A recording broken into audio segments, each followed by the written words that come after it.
Hey guys, Shay here from Fool on a Journey, back with another tarot book review. This one's going to be a little bit different than my other ones in that I'm not like raving about this book. I didn't love it.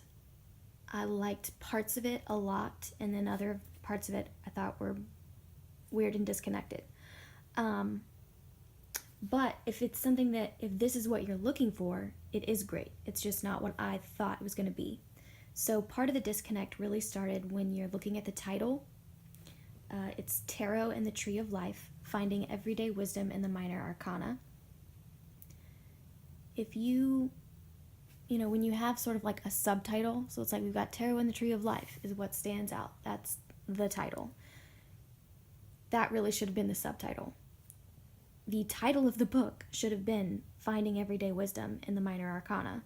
And then underneath that, some sort of indication that she's looking at it with a lens that is colored by the Tree of Life.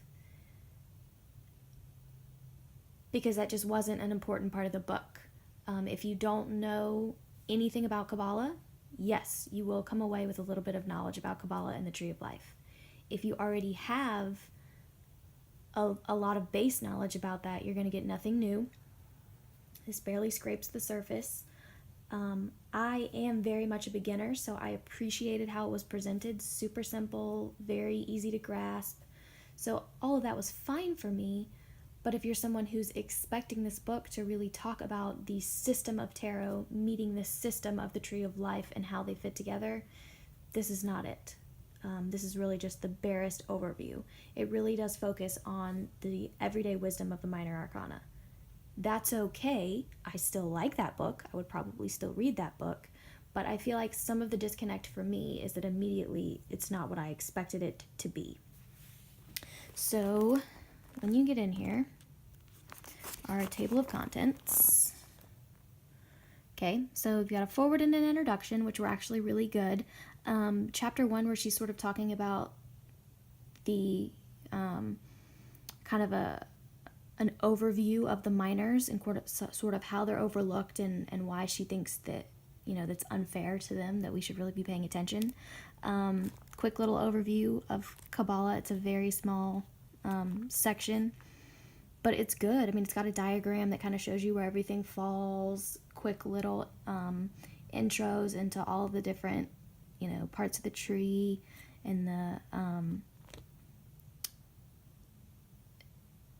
how, the court fits on there, that kind of stuff.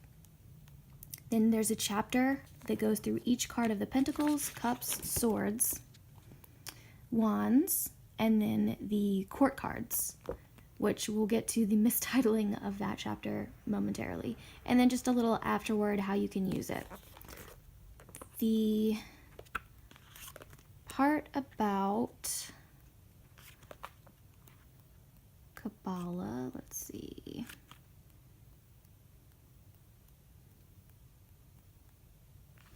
That's it. That, if you can see how large that section is, that is the chapter that goes through sort of like your little intro to Kabbalah. Like I said, I'm a beginner, so I enjoyed it. It was very easily presentable, easy to grasp. It was very basic. If you already have basic knowledge, this is not going to be helpful for you. But from here, it becomes an afterthought. She does an intro. So and this is our chapter for the Pentacles. So we've got an intro to Pentacles here. That's a few pages. Actually, I think this may have been one of the longer ones. The other ones I think were shorter.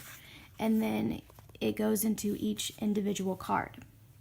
When you get to the individual card stuff, it talks about how it applies to where it falls on the Tree of Life, but it's way more focused on what's in the card. She's going to talk about that mountain. She's going to talk about that wall. She's going to talk about that archway. She's going to talk about, the hand coming out of the cloud and how the star in the circle is talking about the spirit being within the material. Everything that she talks about is good stuff. I enjoy it, but it's really clearly about whatever this version of the Rider-Waite clone that she's using. It's about this deck. This is not something that's about general systems. It's about how to read this card. She talks about what these ships mean, what that hat means. So, I mean, it's very specific to the deck instead of a general overall system, which is not a bad thing. It's just not what I was expecting. She does go into a lot of, which, I mean, you can see I underlined. I did like the stuff that she was saying. She goes into a lot of, yeah, you only get 2 pages on the beginning of the aces, and in the sort of intro is really where you get into, you know, the tree of life stuff, and then it kind of just becomes an afterthought. She does a lot of personal, like personal views on things. You know, this is how this card appeared in my life. When I stepped away from expecting it to be about teaching me about the tree of life and just read the words on the page and let them be what they were, I actually really did enjoy that, because a lot of people have a tendency to, you know, you talk about the difference in, you know, spiritual tarot and all of these, you know, spiritual archetypes and how it relates to, you know, just all of those really lofty symbolism. And then the other side of that coin is the really basic, simple sort of, you know, fortune telly. The Four of Pentacles is about your bank account. She finds a really good middle ground. She has a great way of talking about the light and shadow of each card that I loved. That's a lot of what I underlined, was sort of that light and shadow, and I think that's great to see that, you know, it's not really necessarily about upright and reversed. Upright cards, you know, depending on what's around them, can really be talking about negative aspects of anything. There is, you know, there's a shadow to the Three of Cups, which looks like a celebration. There is a shadow side of the Four of Wands, which also looks like a celebration. You know, she really goes through all of that, which I really liked. I thought that part of the book was excellent. So if you're asking me which part of the book I really liked, it was pretty much everything until you get to chapter 7. Let me find it. Okay, she's titled chapter 7, Court Cards, Our Many Selves. If you read that title, you then assume she's going to tell you how to find different parts of yourself in all of these court cards. She does not do that. That is not what this is. She just looks at the picture and she very clearly decides what she feels about that picture and then tells you all about it. And that's it. There's usually one sentence, and it's usually at the end.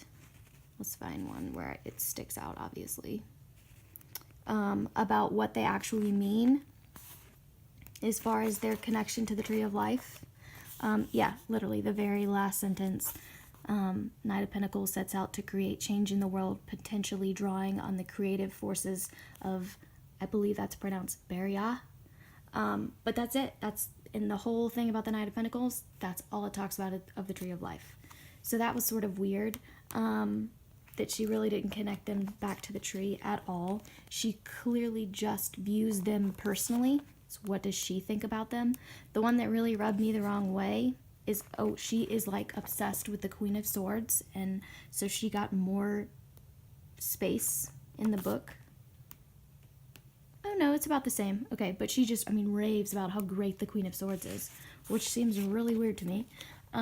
Instead of just telling me why. It's just like, oh, I just looked at this card and loved it. Apparently she looked at the Queen of Wands and hated her. And apparently how she's sitting with her knees apart is a indication that the Queen of Wands is about a easy woman. Yeah, there's that. Quotations, easy woman. Which is just weird. Like, I just found her whole presentation of the court very strange, very disconnected from the rest of the book. It was clearly just personal what she thought about it. And then at the end, she even stated, and she had a couple of questions. Let's see if I can find it quickly. You can tell I didn't prepare for this one like I normally do. This part down here, this little paragraph where she's just like, about which do you think I'm wrong? Why does the Queen of Wands sport no salamanders? Where are the pyramids and the King of Wands? Choose your own best friend, your own favorite father, your own preferred mother, and so forth. time with these 16 individuals will yield unforeseeable rewards. You know, her first question was about which ones do you agree with me? Which ones do you think I'm wrong? Well, it's literally all personal opinion. She went with a system for ace through 10 and then hit the court and just went through this is just what I feel. I'm okay with that. There's nothing wrong with that. If that's what you're looking for, by all means, this is the book for you. I just wasn't expecting it because you named the book about two systems and about you made me think that you were going to tell me about what they mean as a view through both of those systems together. You know, I was expecting like the sort of Venn diagram of, you know, here's tarot over here, here's Kabbalah over here, and here's how they connect right here in the middle, and I'm going to talk to you about that. You know, or really putting them all the way together. That was just what I was expecting. And then to have the court be entirely, this is just what I think when I look at this card, was really weird. So I want people to know that while I did enjoy the book, I feel like it was mistitled. I feel like if you know what it is going in, you may get more out of it than I did because I was kind of surprised about what it was. So I don't want to tell people don't read it. I just want people to know what it is when they pick it up. Again, I loved the majority of the book. Well, loved is kind of a strong word, but I got a lot out of. Let's see, what's this section? This portion of the book, I got a lot out of. So from, you know, the foreword all the way to page 176, I got a lot out of that. I'm going to go back through that and really do some more looking in the light and shadow that she, you know, presented with each card. I think that was awesome. So that was great. I'm pretty much going to ignore everything she had to say about the court because it was weird. And just didn't resonate with me at all. But if you're really looking for someone else's sort of personal view, especially if you're somebody who really enjoys the Rider-Waite, because this is all Rider-Waite, you will get a lot out of this book. You will enjoy it. If you just kind of want to see what someone else's opinions are of the cards so that you can kind of compare and contrast them to your own, this book is great for that. I just want people to go in being aware it's not really focused on tarot and the Tree of Life the way that the title would suggest. So again, there's good things, there's bad things. This is my first not rave tarot book review, so we'll see how that goes.